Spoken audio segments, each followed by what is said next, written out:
Hello అండి, welcome to శ్రావదీప్స్ kitchen. ఈరోజు శ్రావదీప్స్ కిచెన్లో మటన్ కర్రీ ఎలా తయారు చేసుకోవాలో ఈ వీడియోలో చూసేద్దామండి. చాలా సింపుల్గా టేస్టీగా ఇంట్లో అందరికీ నచ్చేలా ఉండే ఈ మటన్ కర్రీని ఆలస్యం లేకుండా తొందరగా చూసేద్దాం పదండి. నేను ఇక్కడ కుక్కర్లో చేస్తున్నానండి. ఒక కుక్కర్ని తీసుకొని అందులోకి 3 టేబుల్ స్పూన్ వరకు ఆయిల్ వేసుకోవాలి. ఆయిల్ కొద్దిగా హీట్ అయిన తర్వాత ఇప్పుడు ఇందులోకి 1/2 టీ స్పూన్ జీలకర్రని, అలాగే 3 నుంచి 4 వరకు మీడియం సైజులో ఉండే ఆనియన్స్ని ఇలా కట్ చేసుకొని వేసుకోవాలి. మీకు ఎలా కావాలంటే అలా కట్ చేసుకోవచ్చు, సన్నగా పొడుగ్గా అయినా తరిగి వేసుకోవచ్చు. ఈ ఆనియన్స్ కొద్దిగా ఫ్రై అయిన తర్వాత ఇప్పుడు ఇందులోకి 2 లేదా 3 పచ్చిమిర్చిని ఇలా సన్నగా పొడుగ్గా కట్ చేసుకొని వేసుకోవాలి. ఇవి కూడా కొద్దిగా ఫ్రై అయిన తర్వాత ఇప్పుడు ఇందులోకి 1.5 టేబుల్ స్పూను అల్లం వెల్లుల్లి పేస్ట్ని వేసుకోండి. ఈ అల్లం వెల్లుల్లి పేస్ట్ని అప్పుడప్పుడు ఫ్రెష్గా దంచుకొని వేసుకోండి, టేస్ట్ ఇంకా బాగుంటుంది. ఇప్పుడు ఈ పచ్చివాసన పోయే వరకు బాగా ఫ్రై చేసుకోవాలి. ఈ అల్లం వెల్లుల్లి పేస్ట్ పచ్చివాసన పోయిన తర్వాత నేను ఇక్కడ 1 కేజీ వరకు మటన్ని తీసుకున్నానండి. మటన్ని శుభ్రంగా వాష్ చేసుకున్న తర్వాత నేను ఇందులోకి వేసుకుంటున్నాను. ఇప్పుడు ఇదంతా ఒకసారి బాగా కలుపుకుందామండి. ఈ మటన్లో ఉన్న కొంచెం పచ్చివాసన పోయే వరకు ఇప్పుడు మూత పెట్టేసుకొని ఒక 5 మినిట్స్ వరకు మంటను మీడియం ఫ్లేమ్లో పెట్టుకొని ఉడికించుకోవాలండి. 5 మినిట్స్ తర్వాత చూపిస్తున్నాను చూడండి. మటన్లోని వాటర్ అంతా ఇలా పైకి తేలుతూ ఉంటుంది.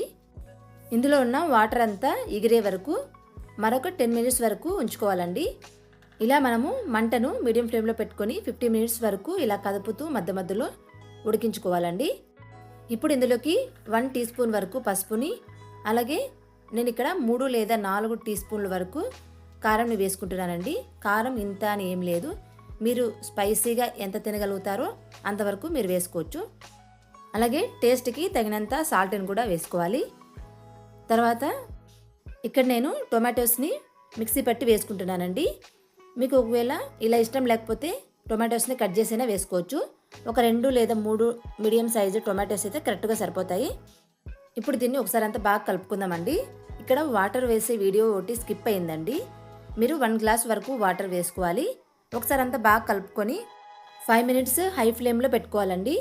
5 మినిట్స్ తర్వాత మూత ఓపెన్ చేసి చూపిస్తున్నాను చూడండి. మటన్ ఆల్మోస్ట్ ఉప్పు కారాలన్నీ బాగా పట్టి ఒక 50% వరకు కుక్ అయింది. మీరు ఇప్పుడే చూసుకొని వాటర్ ఎంత కావాలో వేసుకోండి, ఎందుకంటే మీకు గ్రేవీ ఎంత కావాలనేది మీ ఇష్టం కాబట్టి దాన్ని బట్టి మీరు వాటర్ని యాడ్ చేసుకోండి. నెక్స్ట్ ఇప్పుడు కుక్కర్ మూత పెట్టేసుకొని ఒక 6 to 7 విజిల్స్ వస్తే సరిపోతుందండి.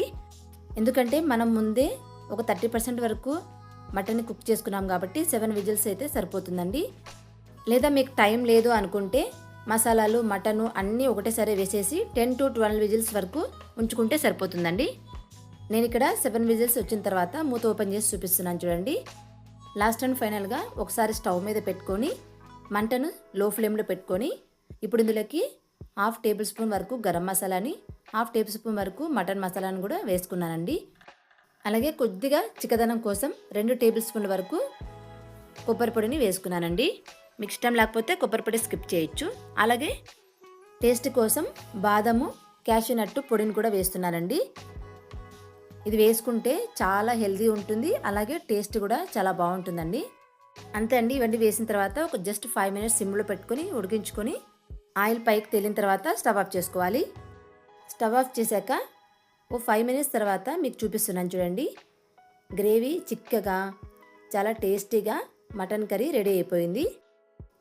ముక్క కూడా చూపిస్తున్నాను చూడండి, చాలా సాఫ్ట్గా ఉడికిపోయింది. ఫైనల్గా కట్ చేసిన కొత్తిమీరని యాడ్ చేసుకోండి. అంతే అండి. ఈ వీడియో నచ్చిందా? వీడియో నచ్చితే ప్లీజ్ లైక్ చేయండి, షేర్ చేయండి. మరిన్ని మంచి రెసిపీస్ కోసం మా ఛానల్ని సబ్స్క్రైబ్ చేసుకోండి. Thanks for watching.